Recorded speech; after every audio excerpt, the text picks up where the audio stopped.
Medigadda కుంగడపై single జడ్జితో విచారణ జరిపిస్తామని Telangana CM Revanth Reddy ప్రకటించారు. త్వరలోనే ప్రజాప్రతినిధుల్ని మేడిగడ్డకు తీసుకెళ్తామని శాసనమండలిలో ఆయన ప్రకటించారు.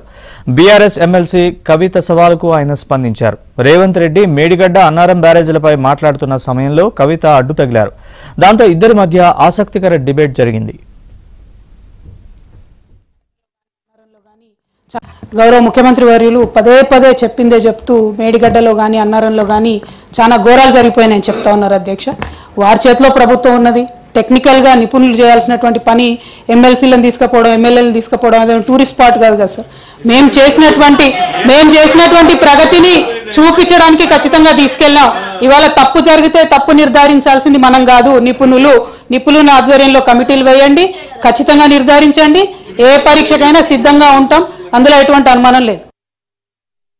శ్రీమతి కల్వకుంట్ల కవిత గారు సూచన చేశారు విచారణ చేయమని. డెఫినెట్గా వారి సూచన మేరకు ప్రతిపక్షం మంచి సూచన చేశారు. సిట్టింగ్ జడ్జి చేత విచారణ చేసి కాంట్రాక్టర్లు ఇచ్చిన వాళ్ళను, ఆ సంబంధిత శాఖ మంత్రులను, ఆ కాంట్రాక్టర్లను అందరినీ కూడా ఏ రకంగా చట్ట పరిధిలో శిక్షించాలనో డెఫినెట్గా శిక్షిస్తాం.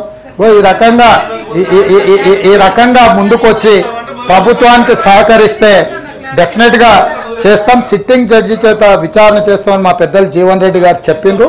నేను కూడా వారి సూచనను కూడా పరిగణలోకి తీసుకొని డెఫినెట్గా మేడిగడ్డ విషయంలో, అన్నారం విషయంలో సిట్టింగ్ జడ్జి చేత విచారణకు ఆదేశించి విచారణ చేపడతామని ఈ విషయం చెప్తున్నా అధ్యక్ష.